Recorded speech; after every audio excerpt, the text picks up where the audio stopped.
The gerund versus the gerundive. You're probably wondering, what even is a gerund?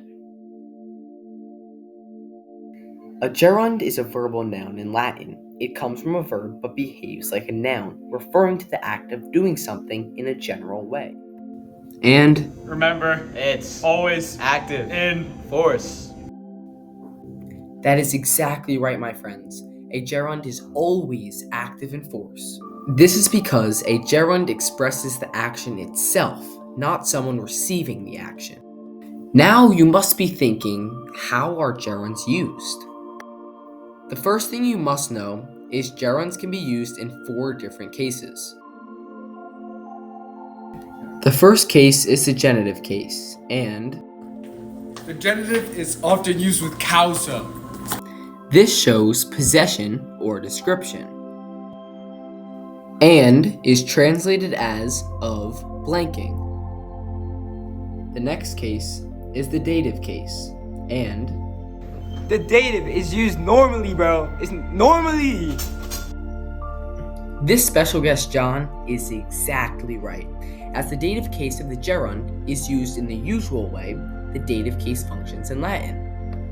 This case expresses purpose, reference, or advantage and disadvantage, and is translated as for blanking. With regard to blanking, for the benefit of blanking, and lastly, to the harm of blanking. The third case is the accusative case, and The accusative is often used with add.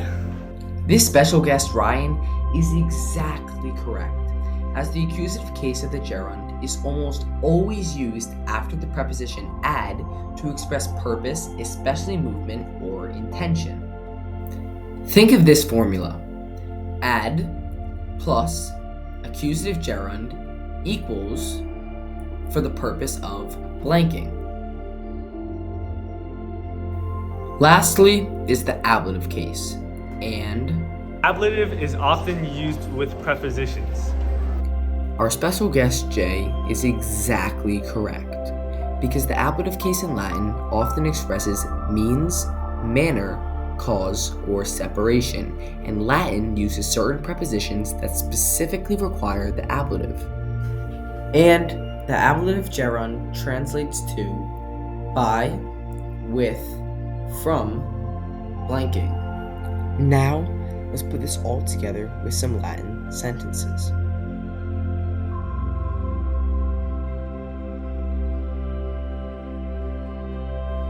Now, it's time to look at the gerundive.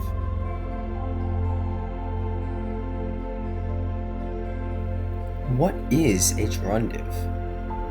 A gerundive is a verbal adjective that expresses necessity or obligation and agrees with a noun in number, case, and gender.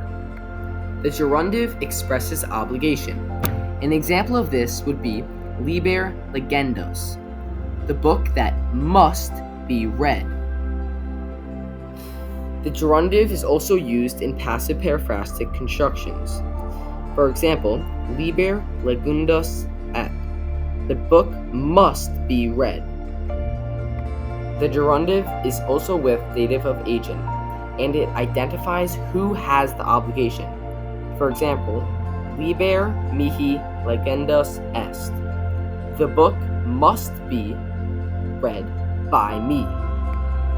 The gerundive also modifies a noun like an adjective, and it is translated as must be blanked or to be blanked. The last thing you need to know about the gerundive is how it forms. First, you want to start with the present stem of the verb. You have to take the second principal part, which is the infinitive, and remove the RE to get the stem. Next, you add the gerundive endings. Finally, you match the gerundive to the noun it modifies in gender, number, and case. Thank you so much for watching, and I hope to see you next Latin grammar video.